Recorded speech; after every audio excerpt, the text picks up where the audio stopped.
Influencer చెప్పాడని నిజానిజాలు తెలుసుకోకుండా పెట్టుబడులు పెడుతున్నారా? అయితే జాగ్రత్త. ఫాలోవర్స్ ని చూసి మీరు కూడా అతగాడిని ఫాలో అయితే నిండా మునిగిపోవటం గ్యారంటీ అంటున్నారు పోలీసులు. విజయవాడలో ఇన్ఫ్లుయెన్సర్ల ప్రచారాన్ని నమ్మి పెట్టుబడులు పెట్టి భారీగా నష్టపోయిన బాధితుల ఉదంతాలు ఇప్పుడు సంచలనంగా మారాయి. ప్రజల డబ్బుతో ఆటలాడుతున్న మోసపూరిత సంస్థలకి సోషల్ మీడియా ప్రచారం కల్పిస్తే ఆ ప్రచారం చేసిన వారిని వదిలిపెట్టేది లేదు అంటున్నారు పోలీసులు. ఈ స్థాయిలో ప్రజలు నిండా మునిగిపోవడానికి సోషల్ మీడియా ఇన్ఫ్లుయెన్సర్స్ ఒక కారణమా?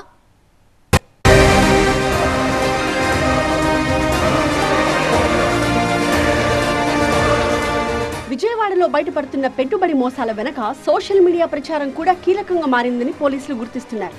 Masha Allah Enterprises, Life Is Beautiful వంటి సంస్థలు ఆకర్షణీయమైన రాబడులు, తక్కువ సమయంలో భారీ లాభాలు వస్తాయి అంటూ ప్రచారం చేసి ప్రజల్ని నిండా ముంచాయి. ఈ రెండు సంస్థలకి భారీగా పెట్టుబడులు రావడానికి కారణం ఇన్ఫ్లుయెన్సర్లేనని పోలీసులు గుర్తించారు. ఇన్స్టాగ్రామ్లో వీడియోలు, ఫేస్బుక్లో ప్రకటనలు, యూట్యూబ్లో ప్రమోషన్లతో ప్రజల్ని తమ ట్రాక్లోకి తీసుకొచ్చారు. ఇన్ఫ్లుయెన్సర్ల ప్రచారాలను చూసి సంస్థ నిజమైనదేనని నమ్మిన పలువురు పెద్ద మొత్తంలో పెట్టుబడులు పెట్టారు. కొంతకాలం తర్వాత సంస్థలు కార్యకలాపాలు నిలిపేయడం, నిర్వాహకులు అందుబాటులో లేకపోవడంతో బాధితులు లబోదిబోమంటూ పోలీసుల్ని ఆశ్రయించాల్సి వచ్చింది. ఇన్స్టాలో రీల్ చేసే ప్రతి ఒక్కరికి చెప్తున్నా, దయచేసి ఇలాంటి ఫేక్ వాళ్ళు రీల్స్ పెట్టొద్దు. పెట్టి ఇలాంటి వాళ్ళందరినీ మోసపోయేలా చేయొద్దు. మీ రీల్స్ చూసే మేమందరం వచ్చేది, మిమ్మల్ని ఫాలో అవుతున్నాం, మీ రీల్స్ చూసి వస్తున్నాం మేము. ఇలా మోసం అయితే చేయొద్దు. యూట్యూబ్ గొట్టంలో ఎవడో కాన్కిస్కా ప్రచారాల్ని నమ్మితే ఎంత భారీ మూల్యం చెల్లించుకోవాల్సి వస్తుందో చెప్పడానికి విజయవాడలో వెలుగు చూసిన వరుస స్కామ్లే ప్రత్యక్ష ఉదాహరణ అంటున్నారు పోలీసులు. ముక్కుమొహం తెలియని సంస్థ ప్రజల నుంచి డబ్బులు తీసుకుంటోంది, భారీ లాభాలు ఇస్తామని చెప్తోంది. కానీ ఆ సంస్థకి డబ్బులు సేకరించే చట్టబద్ధమైన అనుమతులు ఉన్నాయా అనే విషయాన్ని చాలా మంది పరిశీలించట్లేదు. మరోవైపు ఫాలోవర్లు ఎక్కువగా ఉన్న ఇన్ఫ్లుయెన్సర్ ఒక సంస్థని ప్రమోట్ చేస్తే దాన్ని చూసే ప్రజలు అది నమ్మదగిన వ్యాపారం అనే భావిస్తున్నారు. మోసగాళ్లు కూడా ఇదే నమ్మకాన్ని తమకు అనుకూలంగా మార్చుకుంటున్నారు. మొదట ప్రచారం, ఆ తర్వాత పెట్టుబడుల సేకరణ, కొంతకాలం రాబడులు చూపించడం, చివరికి విచారణ ఎత్తేయడం, డబ్బులతో పరారవ్వడం వంటి మోసాల్లో సోషల్ మీడియా ప్రచారం ఒక సాధనంగా మారుతోందని పోలీసులు హెచ్చరిస్తున్నారు. ఇప్పుడు సైబర్ దాంట్లో ఎక్కువగా టాస్క్ బేస్ ఫ్రాడ్ ఎక్కువ జరుగుతుంది. అంటే మీరు వాడే ఇన్స్టాగ్రామ్ కానీ, టెలిగ్రామ్ కానీ, సోషల్ మీడియా ప్లాట్ఫామ్ ఏదైనా సరే అందులో కొన్ని పోస్టులు వస్తాయి, కొన్ని లింకులు వస్తాయి. ఆ పోస్టులు ఏంటంటే టాస్క్ బేస్డ్గా మీరు దీనికి రేటింగ్ ఇవ్వండి అని ముందుగా మొదలెడతారు. తర్వాత మీరే ఇన్వెస్ట్మెంట్ పెట్టండి అంటారు. అందులో వాళ్ళు గ్రూప్గా ఉండే వాట్సాప్ గ్రూప్ కానీ, టెలిగ్రామ్ గ్రూప్ కానీ, అంటే ఆ గ్రూప్లో ఒక 2000 నుంచి 4000 మంది ఉన్నట్టు ఉంటారు. వాళ్ళే షార్ట్ చేస్తూ ఉంటారు.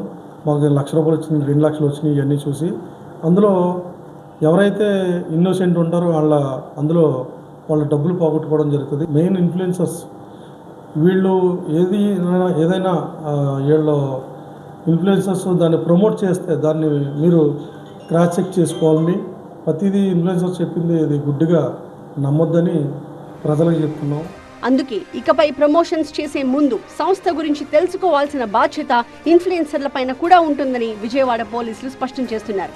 ఏదైనా పెట్టుబడి సంస్థని ప్రచారం చేసే ముందు దానికి చట్టబద్ధమైన అనుమతులు ఉన్నాయా, రిజిస్ట్రేషన్ వివరాలు ఏంటి, ప్రజల నుంచి పెట్టుబడులు స్వీకరించేందుకు అవసరమైన నిబంధనలు పాటిస్తోందా, గతంలో ఆ సంస్థపై ఫిర్యాదులు లేదా కేసులు ఏవైనా ఉన్నాయా, ఇలాంటి విషయాలను పరిశీలించాలని చెప్తున్నారు. ఇవేవీ తెలుసుకోకుండా డబ్బులు పెట్టండి, భారీ లాభాలు పొందండి అంటూ డబ్బుల కోసమే ప్రచారం చేస్తే నోటీసులు ఇవ్వడమే కాదు, ఈసారి ఊరుకునేదే లేదని పోలీసులు హెచ్చరిస్తున్నారు. జెన్యూనా కాదా అనే విషయాన్ని వెరిఫై చేసుకోకుండా ఒక కంపెనీకి సంబంధించి వాళ్ళు దాన్ని ఇన్ఫ్లుయెన్సర్స్ దాన్ని అడ్వర్టైజ్ చేస్తూ అది మంచి కంపెనీ అన్నట్టుగా ప్రజలు భ్రమపడే విధంగా చాలా వాళ్ళ స్వప్రయోజనం నిమిత్తం వాళ్ళ దగ్గరికి వచ్చిన వాళ్ళ యాడ్ని సక్సెస్ చేసే నిమిత్తం ఒక కంపెనీని మంచిదిగా చూపిస్తూ వాళ్ళు ప్రజల్ని నమ్మిస్తున్నారు. ఈ క్రమంలో ఏమవుతుందంటే ప్రజలు దాన్ని చూసి మోసపోవడం జరుగుతుందన్నమాట. సోషల్ మీడియాలో ముఖ్యంగా ఇన్స్టాగ్రాము లేదంటే యూట్యూబ్ షార్ట్స్, ఫేస్బుక్ షార్ట్స్ వీటిలో వచ్చే ప్రకటనలు ఏవైనా ఉన్నప్పుడు దయచేసి ఒకసారి చెక్ చేసుకోండి. అయితే ప్రజలు కూడా ఈ మోసాల విషయంలో అప్రమత్తంగా ఉండాలని పోలీసులు సూచిస్తున్నారు. ఎవరో ఇన్ఫ్లుయెన్సర్లు చెప్పారని నమ్మితే చివరికి మీ డబ్బుకి భరోసా ఎవ్వరూ ఇవ్వరని చెప్తున్నారు. డబ్బులు పోగొట్టుకున్నాక సంస్థ కోసం వెతకడం కంటే పెట్టుబడులు పెట్టే ముందే ఆ సంస్థ గురించి విచారించడం మంచిదంటున్నారు. సో ఫాలోవర్లు లక్షల్లో ఉన్న బాధ్యత ఒక్కరిపైనే ఉంటుంది. ఇన్ఫ్లుయెన్సర్లు చెప్పారని నమ్మి డబ్బులు పెట్టడం ఎంత ప్రమాదమో విజయవాడ ఘటనలు మరోసారి చెప్తున్నాయి.